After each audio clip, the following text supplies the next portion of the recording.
Morning विद्यार्थी मित्रों, आज हम कक्षा 8 विषय हिंदी द्वितीय सत्र में तीसरे चैप्टर मत बांटो इंसान को का अभ्यास करेंगे। इन्हें लिखा है विनय महाजन जी ने। इस कविता में विनय महाजन जी ने मनुष्य को मिलजुल कर रहने की प्रेरणा दी है। मनुष्य को किसी भी भेदभाव में नहीं पड़ना चाहिए। हमें सभी भेदभावों को भुलाकर एकता की दृष्टि से इस संसार को देखना चाहिए। यह प्रकृति भी हमें निरंतर यही उपदेश देती है। इस कविता में एकता, मिलजुल कर रहना, समानता आदि मूल्य समाविष्ट है। विद्यार्थी मित्रों, संपूर्ण मानव जाति एक विशाल मानव परिवार है।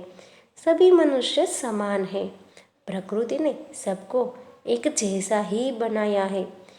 वह सबके साथ एक जैसा व्यवहार करती है, परंतु यह बड़े ही दुख की बात है कि हम लोगों ने आपस में भेदभाव की दीवारें जो है वह खड़ी कर ली है। इन्हीं भेदभाव के कारण दुनिया में अनेक प्रकार के संघर्ष होते हैं।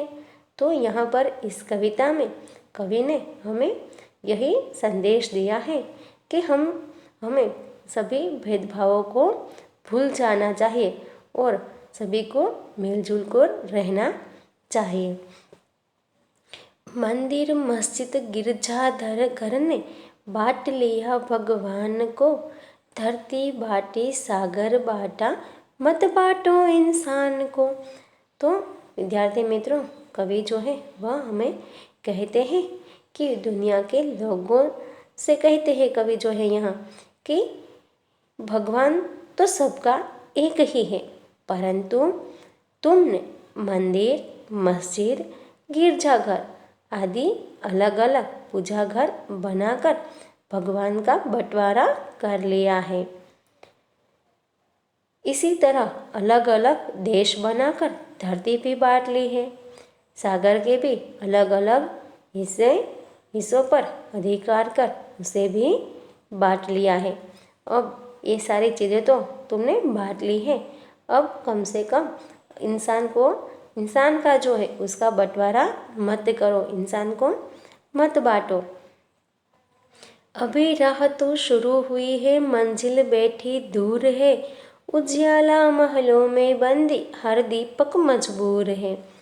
तो कवि जो है वह कहते हैं कि दुनिया में समानता की भावना फैलने में अभी तो शुरुआत हुई है, यानी कि अभी तो हमारे दुनिया में लोगों में जो है समानता की भावना की शुरुआत हुई है। समानता का भाव पूरी तरह फैलने में अभी बहुत ही दूर है। उसके लिए तो हमें अभी बहुत सारे प्रयत्न करने पड़ेंगे। बिजली की रोशनी जो है वह तो अभी केवल धनी लोग यानी कि पैसे वाले लोगों के घरों में ही है। गरीबों के झोपड़े में तो आज भी दीपक यानी कि दिए ही जल रहे हैं।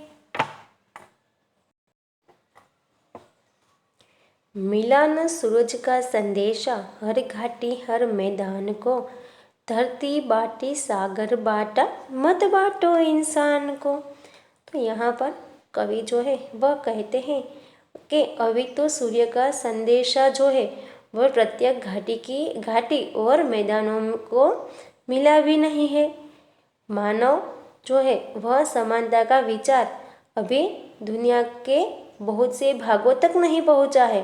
तो कवि का यहाँ कहने का अर्थ है कि जिस तरह सूरज का जो संदेशा जो है वह हर घाटी और हर मैदान को जब नहीं मिल पाया है, उसी तरह मानव समानता का विचार जो है वह तो अभी दुनिया के बहुत से लोगों तक पहुंचा भी नहीं है।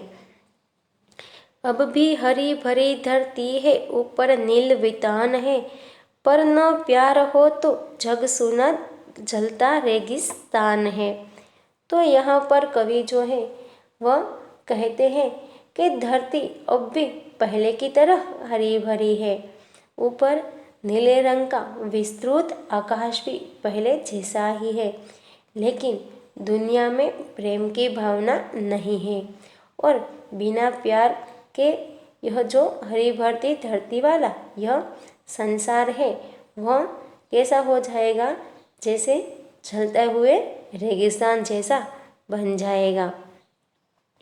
अभी प्यार का जल देना है हर प्यासी चट्टान को, धरती बाटी सागर बाटा मत बाटो इंसान को। तो कवि जो है वह कहते हैं कि अभी तो हमें हर प्यासी चट्टान को, प्यार के लिए तरसते हृदयों को प्यार का शीतल जल जो है वह देकर उनकी प्यास बुझानी है। आगे है, साथ उठे सब तो पहरा हो, सूरज का हर द्वार पर, हर उदास आंगन का हक हो, खिलती हुई बहार पर। तो कवि जो है वह कहते हैं समानता के सूरज का प्रकाश तभी सबको मिल सकता है जब सब लोग एक साथ जग जाए और अपना दरवाज़ा खोल ले। सबके घरों के आंगन में तभी समानता का प्रकाश जो है वह समानता की भावना फैलेगी जब हर आंगन में उसी तरह खुशी छा जाएगी जैसे बाग में बहार आती है। रंग न पाएगा फिर कोई मौसम की मुस्कान को, धरती बाटी सागर बाटा मत बाटो इंसान को। तो कवि कहते हैं विश्व में यदि समानता का भाव फैल गया तो कोई भी जुल्म, किसी भी व्यक्ति पर जुल्म नहीं कर पाएगा। और इस तरह जो है वह हमें जो है भगवान को धरती और सागर तो बांट लिए हैं, लेकिन हमें इंसान का बंटवारा नहीं करना है। तो विद्यार्थी मित्रों, यहाँ पर हमारा काव्य जो है वह समाप्त होता है। आशा करती हूँ कि आपको इसका अर्थ अच्छी तरह से समझ में आ गया होगा। तो अब जो है वह हम इस काव्य के शब्दार्थ जो है उन्हें एक बार देख लेते हैं। राह, राह का अर्थ होता है रास्ता या तो मार्ग। उजियाला, उजियाला का अर्थ होता है उजाला या रोशनी। बंदी, बंदी यानी कि कैदी या गुलाम। वितान, वितान यानी कि विस्तार या तो अवकाश। चट्टान, चट्टान का अर्थ होता है शिलाखंड या बड़ा पत्थर। पहरा, तो या इसका अर्थ होता है सुरक्षा या तो रखवाली। रोंदना, इसका अर्थ होता है कुचलना। मंजिल, इसका अर्थ होता है लक्ष्य या तो गंतव्य स्थान। मजबूर, मजबूर का अर्थ होता है विवश या तो असहाय। रेगिस्तान, रेगिस्तान का अर्थ होता है मरुस्थल। बाटना, बाटना का अर्थ होता है विभाजित करना। घाटी, घाटी का अर्थ होता है दो पहाड़ों के बीच का समतल स्थान। बहार, बहार यानी कि सुखद वातावरण, शोभा या तो बसंत। अब हम अभ्यास का के कुछ प्रश्नों जो है वह भी समझ लेते हैं। इसमें पहला प्रश्न है, प्रश्नों के उत्तर दीजिए। इसमें पहला प्रश्न है इंसान को बांटने का क्या अर्थ है। तो इसका उत्तर है इंसान को बांटने का अर्थ है सभी मनुष्यों को समान दृष्टि से न देखना। आज ऊंच नीच, जाति पाति, गोरा काला आदि भेद कर लोगों में अलगाव की भावना जो है वह पैदा हो गई है। सभी मनुष्यों के रक्त में एक जैसी लालिमा तथा उनमें एक जैसी भावनाओं की अनदेखी कर केवल उनके बाहरी स्वरूप पर ध्यान दिया गया है। इसी प्रकार इंसान का बंटवारा किया गया है। दूसरा प्रश्न है लोगों ने भगवान को किस प्रकार बांट लिया है। तो इसका उत्तर है कुछ लोगों ने भगवान मंदिर में, तो कुछ लोगों ने भगवान मस्जिद में रहते हैं। कुछ लोगों ने अपने भगवान के लिए गिरजाघर बनाए हैं। एक ही भगवान को लोगों ने अलग अलग ढंग से देखा है, वे उनकी अलग अलग तरीके से पूजा करते हैं। इस प्रकार लोगों ने भगवान को बांट लिया है। तीसरा प्रश्न है चट्टानों की प्यास कैसे बुझाई जा सकती है। तो इसका अर्थ है, इसका उत्तर है चट्टान का अर्थ है वे लोग जो भेदभावों के जुल्म सहते सहते पत्थर जैसे कठोर हो गए हैं। हमें उन लोगों के साथ समानता का व्यवहार करना है, उन्हें भी अपनत्व प्रदान करना है। इस प्रकार प्यार का शीतल जल देकर चट्टानों की प्यास जो है वह बुझाई जा सकती है।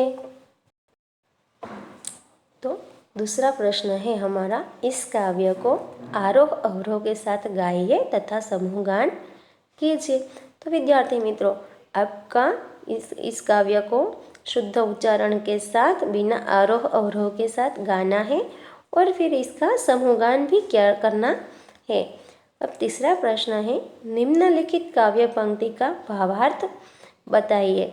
हमारी काव्य पंक्ति है, अभी राह तो शुरू हुई है, मंजिल बैठी दूर है, उजियाला महलों में बंदी, हर दीपक मजबूर है। तो विद्यार्थी मित्रों, इसका भावार्थ जो है वह ऐसे होगा, दुनिया में समानता की भावना फैलने की अभी तो शुरुआत हुई है। समानता का भाव पूरी तरह फैलने में अभी देर है, उसके लिए अभी बहुत प्रयत्न करने पड़ेंगे। बिजली की रोशनी अभी केवल महलों, धनी लोगों के घरों में ही है, गरीबों के घरों में अब भी दीपक ही जल रहे हैं। तो विद्यार्थी मित्रों, यहाँ पर हमने यह काव्य और अभ्यास अच्छी तरह से समझ लिया है। तो आशा करती हूँ कि आपको भी यह अच्छी तरह से समझ में आ गया होगा। और तो यहाँ पर हमें यह वीडियो जो है समाप्त करते हैं। आप जो है यह वीडियो पूरा ज़रूर देखें और यदि आपको वीडियो पसंद आए तो इस वीडियो को लाइक करें और अपने मित्रों को शेयर करें। धन्यवाद।